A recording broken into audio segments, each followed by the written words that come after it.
Om Swastiastu, pemirsa BB News TV yang berbahagia dimanapun berada. Ketemu lagi dalam acara Haji Sudibyo Bincang-Bincang. Hari ini kita akan menemui seorang tokoh adat yang memiliki inovasi yang sangat tinggi untuk mengembangkan potensi ekonomi yang ada di desa. Kita akan menemui seorang tokoh masyarakat Bangli yang belakangan namanya banyak dibicarakan karena begitu banyak inovasi yang dilakukan. Kita akan menemui Jero Bendesa Adat Sale, Jero Ketut Kayana. Nanti kita akan menemui beliau, kita akan meminta informasi seperti apa pengembangan desa adat Sale dalam rangka penguatan di bidang ekonomi. Mari ikuti saya.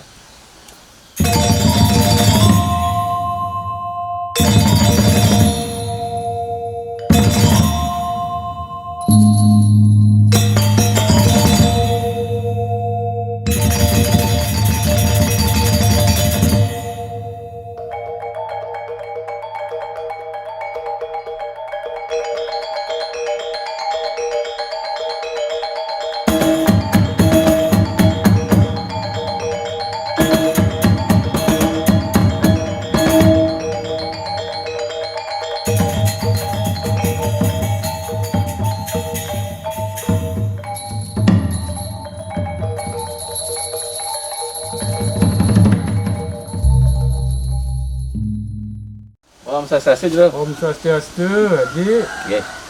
Pemirsa BB News TV, kita sudah bersama Jero Ketut Kayana, seorang pemimpin adat yang sangat visioner. Kita sambil jalan nanti kita akan melihat seperti apa, kita akan mendengar seperti apa inovasi beliau dalam mengembangkan penguatan ekonomi di desa adat. Ini Jero, kira-kira apa yang mendasari Jero sehingga punya pemikiran untuk mengembangkan potensi ekonomi yang ada di desa adat Sale ini, termasuk dengan pengembangan wisata spiritual yang terkait juga dengan pengembangan inovasi-inovasi lainnya. Mungkin saya bertanya. Ya, jadi berawal dari adanya tamu-tamu mancanegara yang cycling melalui desa adat Sale. Bersepeda awalnya. Iya, sepeda. Kemudian kami selaku tokoh masyarakat dan Pramo juga merasa iri gitu. Kenapa dia lewat saja, dia kita nggak dapat ini ya? Kita tidak dapat apa-apa. View kita, potensi kita cuma dilewati, dimanfaatkan begitu saja, sedangkan manfaatnya teman lain yang lebih banyak mengambil. Lalu dari itu Jero punya pemikiran untuk ikut supaya bisa menjadi pemain, tidak hanya menjadi penonton aja lewat itu. Persis. Jadi kami kita harus juga ikut berperan serta, bukan saja menjadi objek saja, kita sekali-sekali juga ikut menjadi subjeknya. Akhirnya kami menghitung-hitung, melihat-lihat apa kira-kira yang bisa kita lakukan. Salah satu potensi yang memang sudah ada di desa adat Sale adalah ada di sini pengelukatan. Pengelukatan. Ya, jadi Lalu ketika ide itu datang, Jero langsung eksekusi apa Jero berdiskusi juga dengan masyarakat mungkin? kami tidak biasa berlama-lama untuk mengambil satu keputusan. Asal kami yakin itu baik, kami langsung tancap gas, dan kebetulan masyarakat juga menyambutnya dengan sangat antusias. Jadi begitu kami rencanakan itu, tidak berselang beberapa lama lagi langsung eksekusi. Nah, ketika eksekusi ini kan ada pasti banyak tantangan, terutama dari segi pendanaan lah Jero ya. Kira-kira apa upaya Jero sehingga bisa merealisasikan inovasi itu sehingga menjadi sebuah kenyataan gitu lah Jero? Tantangan itu pasti ada, itu sudah kami sadari. Tapi syukur ini, karena kehendak beliau yang di atas, kami selalu dituntun. Kami merasa selalu dituntun oleh beliau. Sehingga seperti tadi masalah pendanaan di awal tidak terlalu masalah bagi kami, karena dukungan dari masyarakat sangat tinggi. Kebetulan pada saat itu belum pandemi, di tahun 2017 ya, teman-teman kita, Pramo kita masih banyak di luar negeri. Jadi kita kontak teman-teman kita itu, pramu kita itu untuk mutunil, untuk membangun ini. Nah, mumpung Jero bilang itu berarti sebagian besar mungkin banyak keramat Jero yang bekerja di kapal pesiar di luar negeri berarti. Relatif banyak, hampir 100-an. 100 orang. Ya. Jadi Jero mencoba menggali potensi itu dengan komunikasi dengan mereka sehingga ini bisa dari segi dana bisa dipenuhi. Ya. Jadi salah satu potensinya adalah teman-teman yang kerja di kapal pesiar, yang kerja juga di sini di Bali. Pokoknya semua potensi yang kita miliki kita manfaatkan waktu itu. Jadi semua berperan. Jadi semua diajak jadi satu untuk mewujudkan ini. Nah, kira-kira kita jelaskan kenapa dipilih tempat ini sebagai untuk pertama sebagai sarana untuk wisata spiritual di desa adat Salo. Kenapa pilihan jatuh ke sini? Iya, begini ya. Melukat di sini ada pengelukatan. Pikiran kami begini. Jadi sekarang pikiran kami pribadi ini. Sekarang orang-orang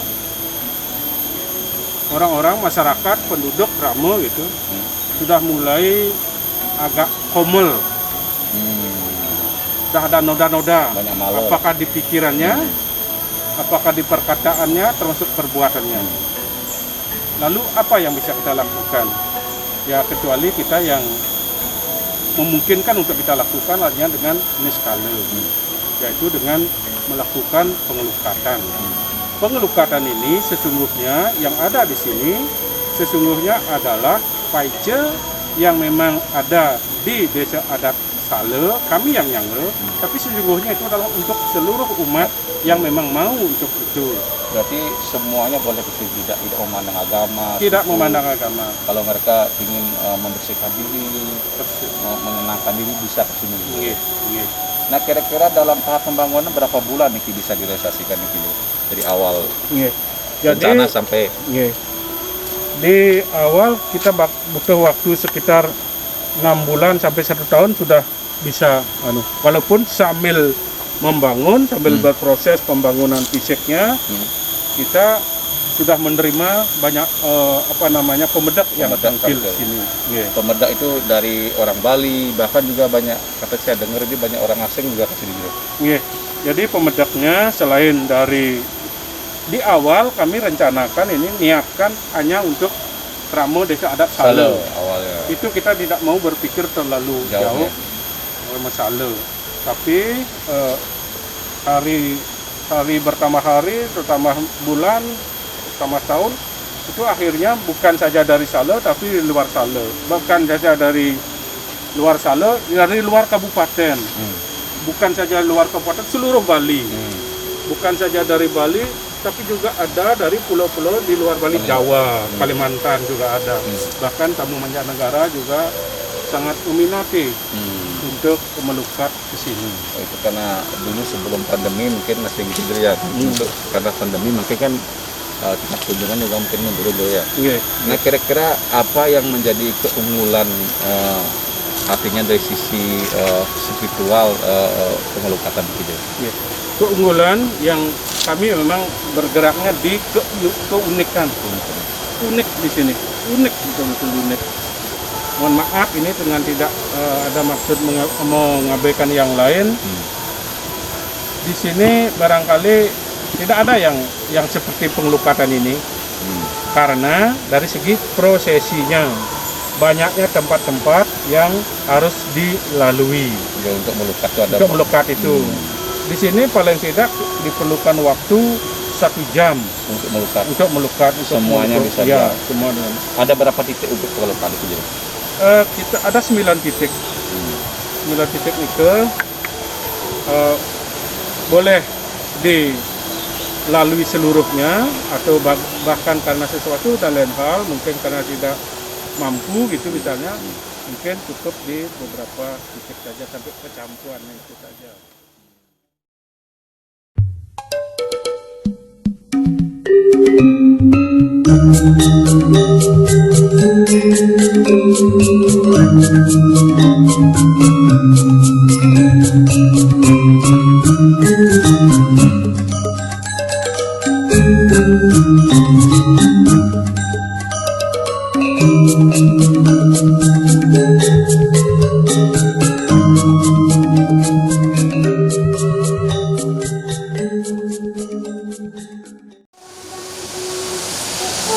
pemirsa BB News TV, ternyata di masa pandemi ini Salo tetap menerapkan protokol kesehatan. Kita datang langsung dikasih hand sanitizer sehingga kita semua aman. Jadi kalian yang ingin ikut berteater ke sini silakan datang dan kalian pasti dijamin untuk tetap pada protokol kesehatan. Mari kita lanjut lagi. Pemirsa BB News TV, ini kita lihat inilah pengelukatan Salo yang dari baru masuk terasa sekali ada aura, kita merasa tenang, kita merasa jadi lebih senang, jadi antibodi kita langsung naik. Karena apa? Karena auranya sangat positif. Jadi mungkin bisa dijelaskan dengan filosofi pembangunannya kenapa dipakai. Jadi memang semua bangunan yang kita buat di sini itu ada konsepnya. Konsep besarnya, mainstreamnya adalah kita menggunakan konsep catur yuga. Catur yuga. Ya. Apa itu catur yuga? Oke. Ada Kerta yuga, ada Tretya yuga, ada Dua Para yuga, ada Kali yuga. Masa-masa itu. Oke, semua dilambangkan di sini, ada perwakilan dari zaman itu yang kita lukiskan di sini. Antara lain ini adalah lingga, ini kan lingga ini. Lingga yang terdiri dari 3 baga, ada Rudra baga, Wisnu baga, Brahma baga. Kemudian di atasnya menyembul Siwa. Ini adalah lingga yang sangat sempurna menurut teks yang kami pahami. Lingga itu adalah pemujaan umat di zaman Kerta Yuga, di zaman dahulu ya. Sebelum ada peradaban tempat-tempat suci, pura-pura yang kita kenal sekarang, ya lingga dipuja oleh umat. Lingga itu sejarahnya itu panjang, nanti kalau ada waktu kita cerita tentang lingga ini. Berarti ini zaman Kerta Yuga. Ya, ini Kerta Yuga. Kalau ya zaman-zaman lain itu disimbolkan di mana gitu? Ini. Zaman yang lain adalah ini Anoman, ya. Ini di sini adalah Ramayana ini. Ini blok Ramayana. Ini Situ Banda. Oh ini. Situ Banda ada Anoman. Ceritanya ini adalah boleh yang bercerita. Boleh. Ceritanya begini. Di akhir peperangan antara Sri Rama dengan Rakwana, semua yang ikut dalam peperangan prajurit Wadwanido itu diberikan hadiah oleh Sri Rama. Semua sudah dapat hadiah, yang terakhir diberikan hadiah adalah Hanoman. Hanoman diberikan hadiah yang sangat istimewa, yaitu hadiahnya berupa kalung Dewi Sita pada saat pernikahannya. Luar biasa ini. Pernikahannya Sri Rama dengan Sita itu. Itu yang diberikan. Tapi begitu diterima oleh Hanoman, kalung itu lalu diputus talinya sehingga berhamburanlah mutiara-mutiara yang di kalung itu. Akhirnya semua paman-paman Sang Hanoman itu menjadi marah, tersinggung. Mengapa Hanoman berbuat begitu di hadapan Sri Rama yang memang dipuja sedemikian rupa? Hanoman lalu memberikan jawaban bahwa kami melayani dekat dengan Sri Rama bukan untuk tujuan material, tapi agar semata-mata beliau Sri Rama selalu ada dalam hati. Artinya itu jawaban Sang Hanoman. Akhirnya itu diterima oleh. Begitu akhirnya di Hanoman berkata demikian, ide Sang Rama dan Dewi Sita yang sedang ada di kursi singgasananya itu hilang, lenyap. Sang Hanoman lalu merobek dadanya, gitu. Akhirnya Rama dan Sita sudah ada di hatinya. Itu permohonannya sudah dikabulkan. Nah, itu berarti zaman Ramayana. Ini pesan moralnya adalah bahwa kalau kita ingin memuja Tuhan, Ida Cang Yang Budi Wase, bukan semata-mata tujuan material. Tapi Tujuannya adalah beliau selalu ada dalam hati, menuntun hati kita, menuntun diri kita. Kalau beliau sudah ada dalam hati, apapun yang kita kehendaki selalu akan bisa, akan ada. Itu pesan moral. Ini ada pesan moral dari segmen ini. dari zaman Ramayana ini. Ya, Ramayana berarti setelah ini kita masuk ke zaman, kalau zaman Kaliyuganya di mana dari bisa diceritakan? sebentar. Ini kan mungkin kari kartu juga sudah ini. Oke, kita juga sudah ke bukti. Iya, ini Tritya Yuga, dua para yuga. Dua Kaliyuganya. Dua para yuga kita lukiskan ini yang paling fenomenal di zaman itu adalah Mahabharata, Berarti yang dipakai simbolnya apa? Kresna. Krishna. Ya, Kresna. Kresna pada saat itu ini jalan-jalan dengan Sang Arjuna di pantai. Kemudian di pantai beliau Sara Kresna berkata kepada Arjuna, lihatlah ini di sini dulu pernah dibangun sebuah jembatan yang besar, panjang, megah, kuat oleh Sri Rama. Kresna mengucapkan itu. Kemudian Sang Rama lalu timbul dalam hatinya, masa membangun jembatan ini perlu waktu yang lama, harus dibantu oleh banyak pihak, banyak. Kalau saya dalam waktu sekejap bisa menyelesaikan. Ya. Begitu Rama dalam hati. Apa yang ada dalam hati Arjuna pastilah diketahui oleh Kresna. Kresna kemudian lalu memanggil Anoman yang sedang istirahat. Ya. Lalu dipanggil, akhirnya Anoman berupa kera yang kecil, yang kecil lemah itu. Akhirnya beliau sudah ada di depan Arjuna. Itu Jadi ini filosofinya apa itu? filosofi begini. Begitu Sang Anoman menjadi kera kecil, ditanya, Anda siapa? Saya Arjuna. Saya lah Satria Pandawa. Dan Arjuna tanya kepada monyet ini, benar ini Sang Rama yang bikin jembatan ini? Oh benar, ini sangat kuat dulu, sangat panjang, dikerjakan oleh banyak kera. Oh, kalau saya tidak perlu bantuan siapa-siapa, cepat bisa membuat jembatan sepanjang ini. Itu bilang Arjuna. Arjuna bilang begitu. Oh kalau begitu silakan Tuhan itu. Akhirnya Sang Arjuna mengambil panahnya, terus gitu langsung sudah jembatan yang panjang, besar, megah. Akhirnya monyet kecil itu bertanya, boleh saya lewat? Oh boleh, jingkrak-jingkrak pun di sana boleh.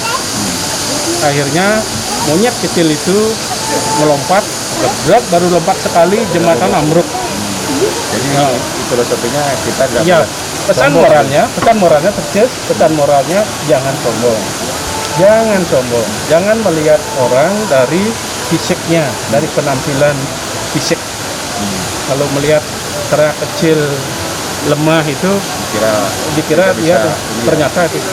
Lalu akhirnya Anoman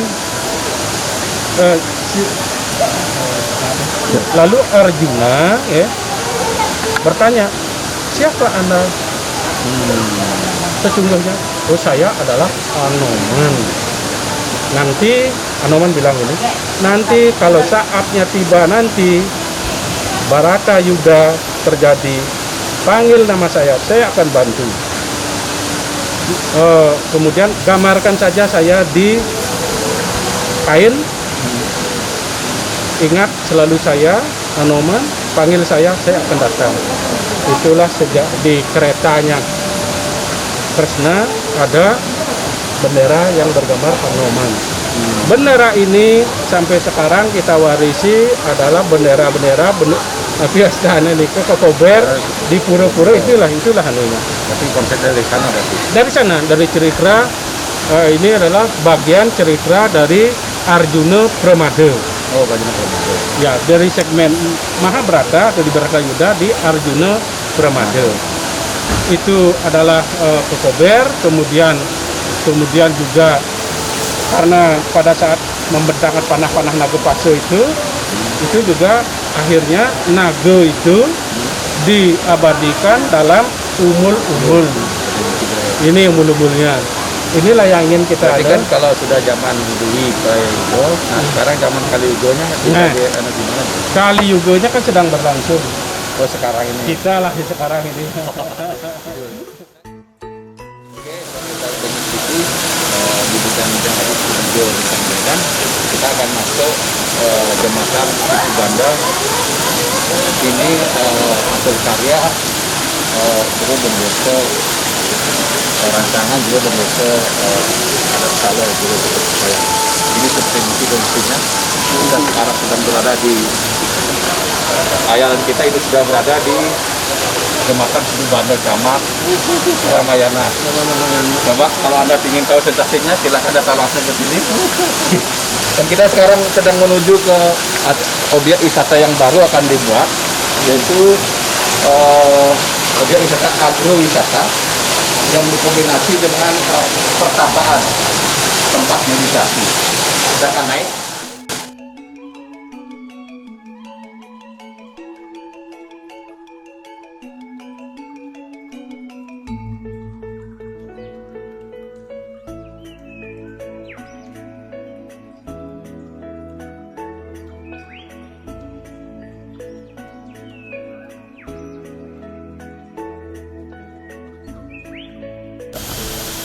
Pemirsa BB News TV, masih di acara Haji Sudibyo Bincang-Bincang. Kita sekarang berada di Goa Nataraja. Nah, mungkin Guru Benisa bisa jelaskan sedikit tentang Goa Nataraja itu. Jadi Gua Nagaraja ini, Goa Nagaraja ya? ya, Gua Nagaraja ini itu lebih kurang sedalam 9 meter kita masuk. Di sana akan ada kelebutan mata air. Kelebutan atau tirta yang keluar dari sana itulah yang dipakai oleh umat di desa adat Salo untuk di rumah tangga masing-masing, untuk di perayaan-perayaan desa adat. Dan melasti semua itu betara di desa adat Salo adalah di pura ini. Jadi diambilnya di dalam. Oh, ngambil ke dalam itu? Ya, ambil ke dalam ke jermangku yang langsung merajin ke dalam goa. Berarti yang bisa masuk di dalam aja. Jermangku aja. Pemirsa BB News TV, karena tempat itu tempat suci sakral, jadi orang yang masuk ke dalam pun tidak boleh sembarangan. Hanya jero mangku ring desa niki, desa adat Salo yang bisa masuk untuk mengambil tirta niki digunakan untuk sarana upacara di desa adat Salo. Seperti itu Pak. Iya. Oke, karena apa yang cerita unik dari Goa Nagaraja itu? Jadi Goa Nagaraja ini ditata sedemikian ini teringat kita kepada perjalanan ide dan yang dirasa. Perjalanan beliau setelah sampai di Bali bagian barat, beliau ketemu dengan seekor ular besar atau naga. Kemudian beliau masuk ke dalam perut naga itu. Di dalam perut naga itu beliau menemukan ada telaga. Dan di telaga itu ada tunjung. Dan tunjung itu warna-warni. Ada yang merah, ada yang putih, ada yang hitam. Bunga tunjung itu semuanya dipetik oleh beliau. Yang merah dipetik oleh beliau, kemudian disematkan di telinga yang kanan. Tunjung yang hitam dipetik oleh beliau, disematkan di telinga yang kiri. Tunjung yang putih dipetik oleh beliau, ditaruh di ulun angan itu. Ini artinya adalah bahwa pada saat beliau datang ke Bali, 3 warna itu, merah, hitam, putih itu, atau Trimurti, konsep Trimurti sudah ada. Tapi beliau tidak merusak itu. Beliau justru menghormati ngewangnya, antara lain dengan menyelipkan di dan di ulunangan itu. Mengapa yang putih di ulunangan itu? Sebab beliau sendiri adalah Siwa, penganut Siwa. Brahma, Wisnu juga tetap dihormati jadi satu. Pesan moral yang ingin disampaikan melalui Goa Nagaraja adalah siapapun yang datang ke Bali, pribadi, kelompok, harus menghormati format yang sudah ada, yaitu Tradisi. konsep teologi Trimurti itu.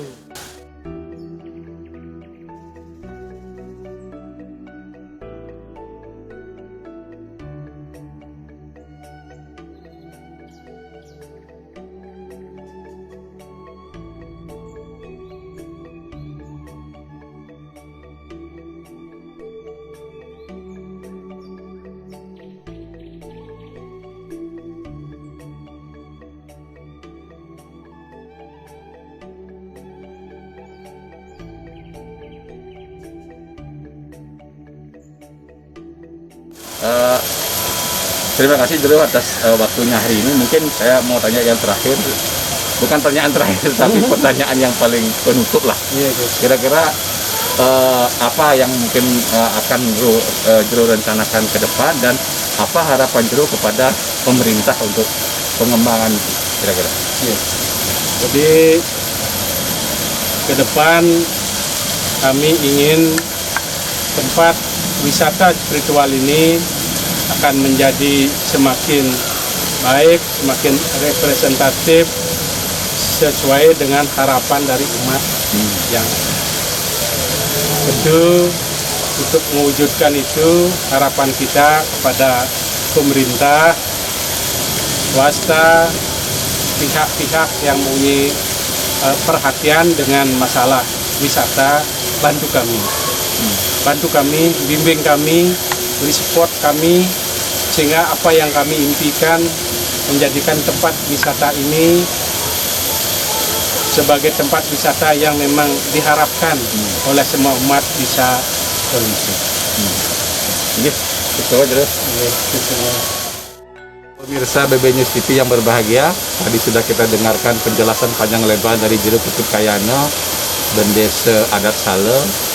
Tadi kita lihat bagaimana upayanya, bagaimana inovasinya, bagaimana hambatannya, bagaimana semangatnya bersama masyarakat untuk mewujudkan tempat ini.